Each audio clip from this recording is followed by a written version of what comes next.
I'll keep this anonymous to avoid recognition since I believe the people involved actually use Reddit. I'm a 28-year-old guy and I've been friends with my roommate, a 25-year-old woman, ever since we were kids. Our families were neighbours and we grew up together. She's like a little sister to me and always has been. After she graduated college, she moved to the same city where I work. Since she couldn't find an apartment close enough to her job, I told her she could live with me. We share bills and became roommates. We never really had problems or fights because we've known each other for so long. However, recently things took a strange turn. She got involved with someone from her work. The guy seemed nice. I only spoke to him 3 times since they usually stayed in her room, but he was friendly, and I was happy she found someone who seemed that nice.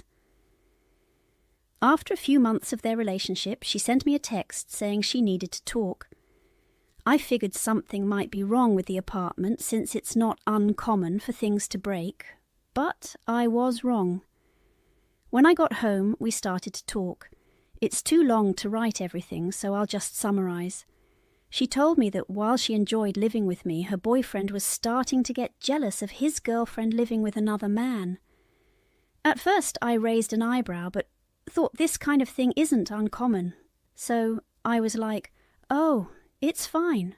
Just let me know when you plan on leaving. Hope you two find a good place." However, I was wrong. She told me she wasn't leaving. She said it was impossible to find a place closer to work and hoped I would let her take the apartment instead since my job wasn't nearby. The thing is, I love my place. It's close to the gym, grocery store, and pretty much everything I need. I wasn't going to leave my place over something like this, and I told her flat out that it wasn't going to happen. She got visibly upset and started ranting about me being an egotistical jerk and not having empathy to put myself in her shoes. This happened a few days ago, and now she shuts herself in her room, only leaving for work or to pick up her boyfriend, who has become really unfriendly to me. Usually I can be an a-hole, but I don't think this was one of those times. So I thought I'd ask for Reddit's verdict. Am I really such an a-hole? Edit: I didn't expect this to get much attention. For those who've asked, her name isn't on the lease as I've lived here for 2 years before she moved in. Let me get this straight. You've known her for over 2 decades, welcomed her into your home, and now she expects you to leave so she can live there with her jealous boyfriend, whom she's just started dating. Not the a-hole, bro. She is big time. Look at how she treats someone who's like a sibling. Theory: she told her boyfriend it was her place and claimed she was being a great friend by letting you stay there. Now she's caught in a lie. I'm super curious why she isn't moving in with her boyfriend. Why don't she and her boyfriend find their own place, instead of trying to kick out the person who was kind enough to let her move in? This will bite her in the arse. My older brother let my younger brother live in his house when he got fired. The younger brother told his girlfriend and parents that the house was his and he was helping out the older brother. After my younger brother and now sister-in-law got married, everything blew up in their faces. Maybe the original poster needs to mention to his roommate while her boyfriend is in the room how he's the one whose name is on the lease, how he was nice enough to let her move in, and that he has no interest in moving out. Not the a-hole. It was your place first, and she's the one having an issue with the living situation. If her new boyfriend has such a problem with her living with you, he should offer for her to move in with him. What she does is totally her choice, but you shouldn't be forced to move. She's being incredibly unreasonable. You let her live in your place, and if she doesn't want to live with you anymore, she can move. She's being selfish and entitled.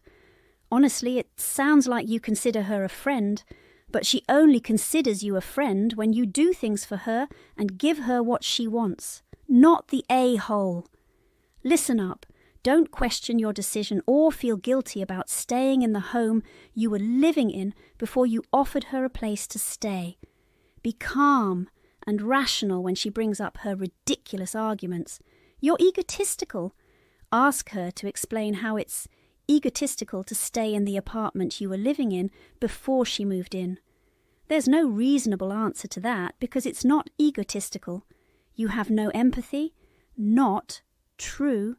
You told her you understood her position and there would be no hard feelings if she decided to move out.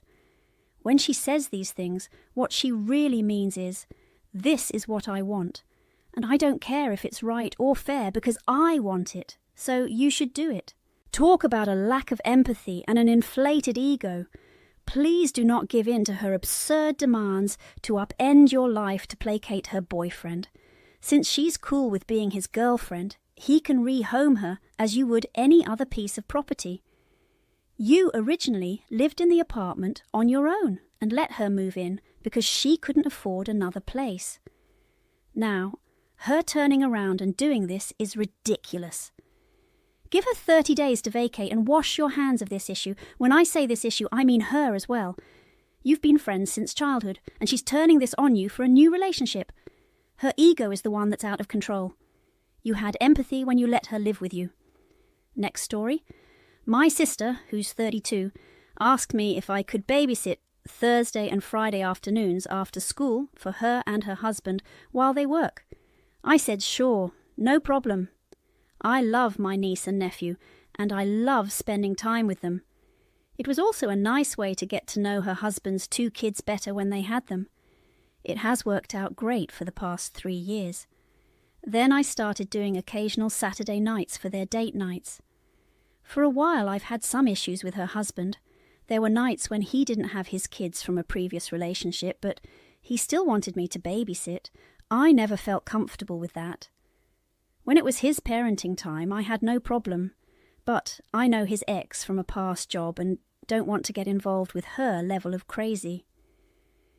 Babysitting on her parenting time could potentially bring trouble to my door. My sister and I talked about this before, and she got him to back off for the most part.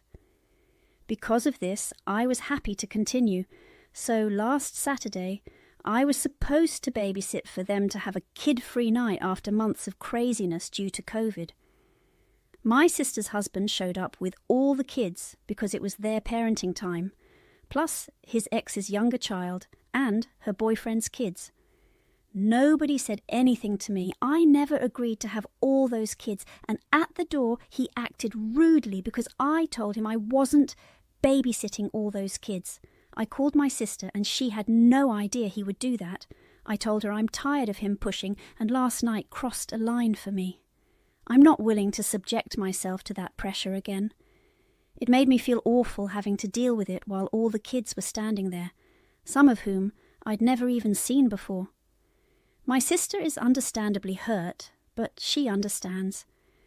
Her husband is calling me an a-hole for dropping out of babysitting at the last minute. Am I really the a-hole here? Honestly, I don't think so. He tried to take advantage by dumping more kids on me without warning. He clearly doesn't appreciate the effort it takes to babysit. It's ironic that he doesn't like sudden changes when he was so quick to drop extra kids on me. I wonder how he'd feel if he had to handle a bunch of kids he didn't know while trying to babysit. Your relationship with your niece and nephew is what matters most, and it's great that you've maintained that. It's a shame your sister's husband got greedy, but you stood your ground and kept your family intact. So let me get this straight. Your sister's husband wanted you to babysit not only your sister's kids, but also his own, plus his ex-girlfriend's kids and her new boyfriend's kids. That's a lot to manage. You're definitely not the a-hole here. It's clear he's in the wrong for showing up with all those extra kids without any notice. That's a huge overstep on his part.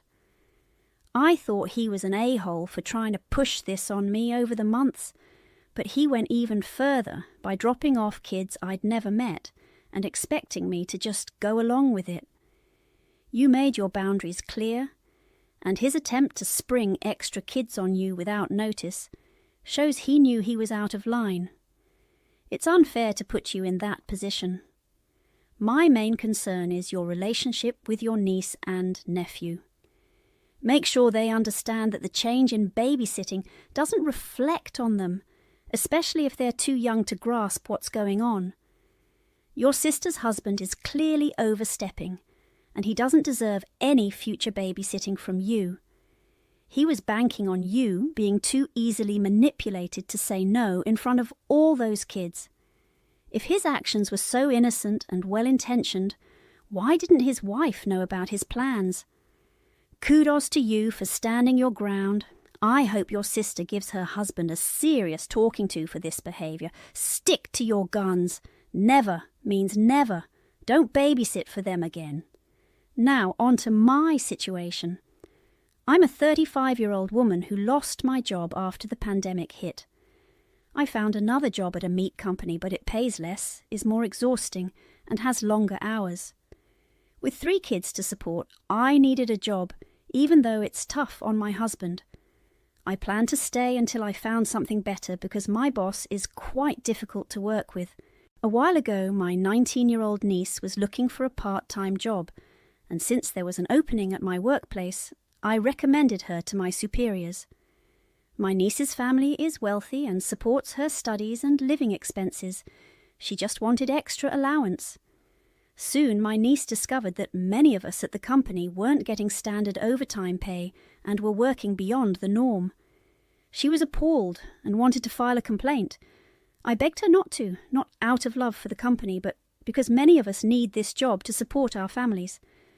My niece ignored me and made a big fuss, posting pictures, videos and long posts on social media and filing reports. As a result, the company decided to lay off a portion of its staff, including me. Some of my former co-workers seem to be avoiding me, probably blaming me for recommending my niece. I've been keeping my distance from my niece, even though I know her intentions were good. I still lost my job, and she's been texting me with all sorts of reasons why what she did was right. When I ignored her, she sent more messages, filled with long paragraphs, hoping I'd acknowledge her stance. I didn't want to argue with someone half my age who's still living comfortably with her parents, so I finally replied, "I just hope you're proud of yourself." Later, my brother texted me saying I was being unkind to his daughter. He believes that, as her aunt who witnessed workplace toxicity, I should encourage her to continue fighting for what's right. I may be unemployed, but I'd rather spend my time job hunting than getting involved in this conflict. Am I the a-hole here? No, there are no a-holes in this situation except for the company. What your niece did was right, but unfortunately it resulted in you and other workers suffering. She didn't rely on that income, so she had the luxury of reporting the company. It's a tough situation, and the real a-hole here is the company. Your niece tried to do the right thing, but doing what's right and staying employed aren't always the same in the real world. While her actions might have had negative consequences, they're pushing for better working conditions for future employees. The meat industry in particular is notorious for its poor treatment of workers, so some pushback is necessary. Your niece did nothing wrong, and the company was breaking the law and mistreating its employees. Their response to her accusations was even worse. They're the real a-holes here. I understand why you're upset since you need this job, but getting angry at your niece for calling out wrongdoing isn't fair. Companies get away with this behaviour because no one calls them out. It's unfortunate that you're caught in the middle, but she's not to blame. When we attack whistleblowers and complainers who are right, we're just helping these awful companies avoid scrutiny. Your niece reported illegal practices, and not doing so would mean letting businesses continue mistreating employees. You were likely fired in retaliation. Depending on where you live, you might have a strong legal case against the company. Don't be angry at your niece for exposing the company's illegal activities. Be angry at the company for treating you badly and firing you. The real issue here is the company's disgusting practices. You could also pursue a claim for unpaid overtime. Since you're already out of the job, you don't owe the company any sympathy. Go after them for the unpaid overtime and get the paycheck you should have received. Depending on your state's labor laws, you might even be entitled to additional compensation. Next story. My 24-year-old stepdaughter runs an Instagram page and YouTube channel with a decent following. She makes some money from it, and her father wanted her to sign with an agency. He did most of the legwork and had a contract ready. She asked me to review it. While I'm not a lawyer, I've been involved in business negotiations. The contract was biased against her. It gave the agency control over her intellectual property, took more than half of her earnings, and had a vague marketing commitment. The only upside was a $35,000 upfront payment, which she'd have to repay if she didn't meet their content targets. It was a deal that limited her potential gains while protecting their losses. I told her the deal was awful and that she could do much better on her own. She's smart and decided not to sign. She's making enough money to support herself, doing what she loves, and has no desire to go viral. Her father is upset that I interfered, and my wife isn't happy either, since she doesn't want my stepdaughter to be self-employed. I feel a bit guilty because I didn't hold back when I described the deal. My anger and the fallout between her dad and her have strained their relationship. It feels like I've made a family feud worse. Her father is mad at me for sticking my nose into things and upstaging him. He already dislikes me because he's unhappy that his ex-wife married someone else. My wife is annoyed that I encouraged her daughter to continue with her career. You're not the a-hole here. Your stepdaughter asked you to review the deal and you gave your honest opinion. You didn't cause the rift, you just provided advice when asked. It's troubling that both parents seem okay with a company taking advantage of her. It's not your fault. She asked for your advice, you gave it, and she chose not to sign. Her dad can be annoyed, but she's an adult and doesn't have to follow his wishes. If his frustration affects their relationship, that's on him. As for your wife, she might not want her daughter to be self-employed, but it's not her decision. Parents can't choose